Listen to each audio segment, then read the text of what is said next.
Hey, Chase Nixon here, back to help you create some more healthy, happy hair. This is my friend. Her name is Vanessa. And what we're gonna do today is do some flat iron curls. So another question I often get is, how do you curl with a flat iron? So my first response to that is, if you have straight hair or you have finer hair or hair that straightens out really easily, I would always encourage to curl with a curling iron. It's just easier. It's easier for most people. The sectioning is going to be the same if you use a flat iron. The reason I recommend a flat iron is when you have curly hair, because you can smooth out the texture in addition to curl the hair. So what I like to do is section like you normally would if you're going to curl the hair with a curling iron. And we're gonna go about halfway between the ear and your part on both sides, all the way down to kind of like a V in the back. So you'll end up with 2 sections on each side and then 3 sections in the back. It's very similar to what I pointed out in my video for curling with the curling iron. She's already been curled, because I wanted to demonstrate, wanted you to see what it would look like, but I wanted to demonstrate a few curls. Same thing with when you're using a curling iron. You're gonna always start, it doesn't really matter where you start in the bottom and work up, but it doesn't matter if you start in the front or the back. I always say start maybe the front, so that as you lose energy or desire, you're more in the back and it's not as noticeable. What's underneath isn't gonna be as noticeable as what's on top. So this is where your focus should be. So when you're starting, let me section this real quick. On the side here, we're going to take this section, and clips are nice, clips are helpful, like even to get some clips to have at home so you can section it, but always start on the bottom, work your way up. Why I like a flat iron for curly hair is partly because you can slide down and smooth out the texture, twist it, and then keep going, and you will get a really elongated, smooth curl. Right? So look at the curl pattern that we just created compared to the curl pattern that was there before. So it's just a long, really smooth, elongated curl, but it smooths out the texture. So if you have curly hair and you want to smooth out the curl, you can air dry, blow dry, you can wear it curly yesterday, then today wake up and then glide the hair all the way through. I would go all the way through the ends, and then go back now that's been heated, and round it and just wrap around. So on this side of the head, you're going to, it's getting long, sorry it's out of the screen. You're gonna go up and over your head and like wrap it around, still bringing everything going off your face. So everything when you're curling around your face is gonna be off your face, going back so that it doesn't curl in on your face. Everything in the back can be kind of random depending on what you want it to do and what's easiest to reach. So same thing with this. I'm going to smooth out the curl first, right? Then I'm going to go through, wrap it around, and I'm just basically doing a half turn. That's all I'm doing. I'm doing a half turn, and I'm not clamping it so tight that it doesn't glide. So the tension on the iron needs to definitely be a little looser, and the sections are about 2 inches, inch and a half maybe, inch and a half wide to about 1 inch deep, well, high. And same thing, glide, glide, glide, smooth it out, smooth out the texture, then go through, wrap it once, and you're just doing a half turn, and then you're working all the way through those ends, and that helps smooth out your texture and give it a nice, really elongated curl.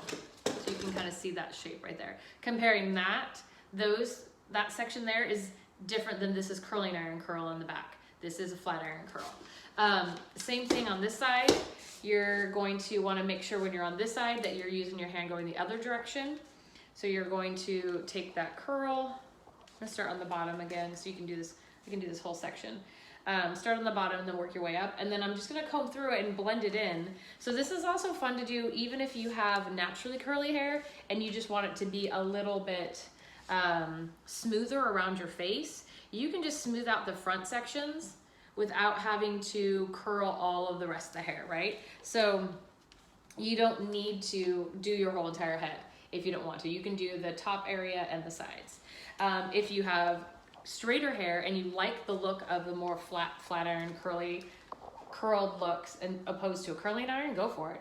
And if you have time, I don't know, maybe you got some extra time this week, feel free to jump in and practice this. So I'm gonna show you another one slow when we get right to the top.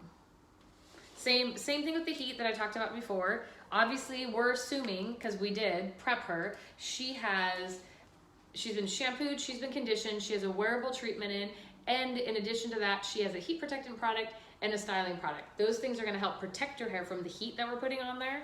And also, it's going to help with making sure that the curl stays well. So the top section, same thing, comb it out with your fingers, glide it down so it heats it up, then turn it halfway and just slowly glide it. The amount of speed you go really is relative to how hot the iron is. So I have a tendency to move pretty fast. I'm moving a little slower so you guys can see it.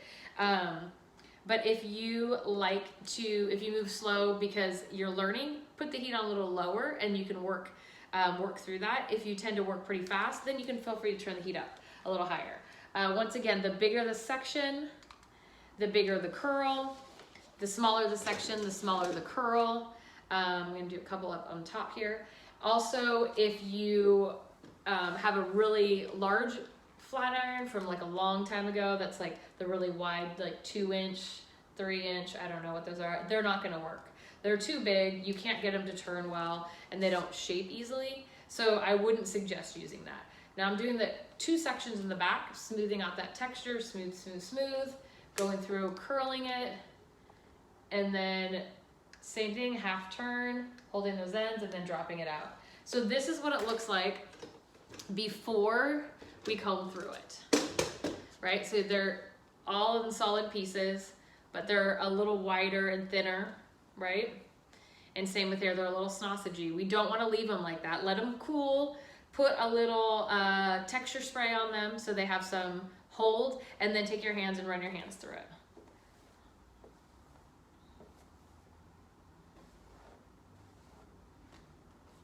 And then you'll get that really nice kind of beachy soft waves, right? If you want a little volume, flip your head upside down, shake it out, and then flip it back up.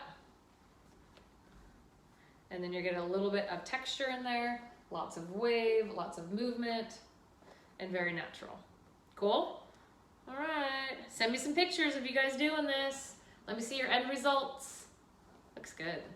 Cool. All right, Chase McNabb, happy, healthy hair, and feel free to direct message me, Instagram, Facebook message, whatever, you know all the stuff, text, phone.